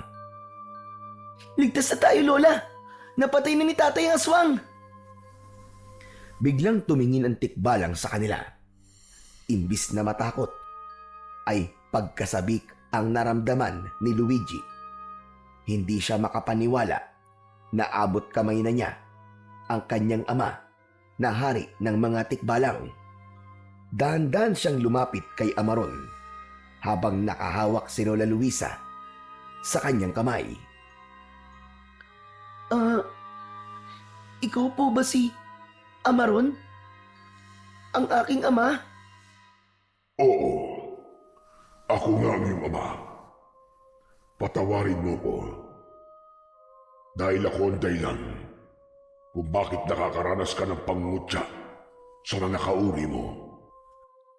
Hindi na nagsalita si Luigi at mahigpit niyang niyakap si Amaron. Napahagulgul na siya ng iyak dahil hindi niya inakala na makikita pa niya ang kanyang ama. Nang kumalma na siya, ay humiwalay na siya sa pagkakayakap sa ama niya na tikbalang. Maraming salamat po sa pagliligtas niyo po sa amin ni Lola. Tatay! Hindi ko maaaring pabayaan ang aking anak at ang mahalagang tao sa kanya. Pero, tatay, gusto ko lang pong malaman. Kukunin niyo na po ba ako? Isasama niyo na po ba ako sa mundo niyo? Hindi, anak. Hindi kita kukunin. Batid ko na ang mundo mo ay ang mundo ng mga tao. Dito ka nararapat kasama ang lola mo at ang mga taong nagmamahal sa iyo. Matapos yung sabihin ni Amaron, ay kumuha ito ng ilang hibla ng buhok mula sa ginintoang buhok nito. Hinawakan nito ang braso ni Luigi at itinali nito roon ang kanyang buhok. Dahil ako na ang nagtali ito sa iyo, ay hindi na ito maaalis sa iyong katawan. Wala nang apoy ang kaya itong sunugin. Ito ang iyong panibagong proteksyon, anak. Gamitin mo ito kung may kasamaan pa darating. At tandaan mo, Luigi, anak, darating ang araw na lalabas ang kakaibang kakayahan na taglay mo bilang ikaw ay aking anak. Hindi na ako makapaghintay na masaksihan ang kabayanihang gagawin mo sa hinaharap, aking anak. Humakbang paatras si Amaron at unti-unti itong naglaw sa kadiliman ng gubat. Naiwan si Luigi na luwaan sa tabi ni Lola Luisa, pero masaya siya dahil sa wakas ay nakausap na niya ang kanyang tatay na isang hari ng mga tikbalang. Mula nang mamatay si Narciso ay tuluyan ng tumigil ang pag-atake ng aswang sa buong baryo. Ngunit sa kabila ng lahat, inilihim pa rin ni na Luigi at Lola Luisa ang katotohanan tungkol sa pinagmulan ng apo niyang si Luigi. Alam nilang hindi pa handa ang baryo nila na tanggapin ang ideya na si Luigi ay totoong anak talaga ng isang tikbalang. At sa mga lumipas na mga araw, ay hindi na maikubli ni Luigi ang pananabik sa pagsapit ng araw na tumungtong na siya sa edad kung saan lalabas ang kanyang kakaibang kakayahan. Napagtanto niya rin na hindi mahalaga kung saan siya nanggaling o ano o kung sino ang kanyang mga magulang. Ang pinakamahalaga ay ang pagpili niya sa kabutihan kahit pa hindi naging mabuti sa kanya noon ang mundo at ang ilang mga taong nakapaligid sa kanya. Para sa kanya, ang kabutihan ang dapat na maghari sa mundo. Naniniwala siya na kapag kabutihan ang iyong itinanim, ay kabutihan din ang iyong aanihin. At nakahanda si Luigi sa anumang uri ng aswang na nagbabadyang sumalakay sa kanilang baryo. Hindi niya hahayaan na may aswang na mananakit pang muli sa kanyang lola at sa kanyang mga kababaryo. Nakahanda siyang ipagtanggol ang lahat bilang anak ng hari ng mga tikbalang para sa katahimikan at ikakapayapa ng lahat.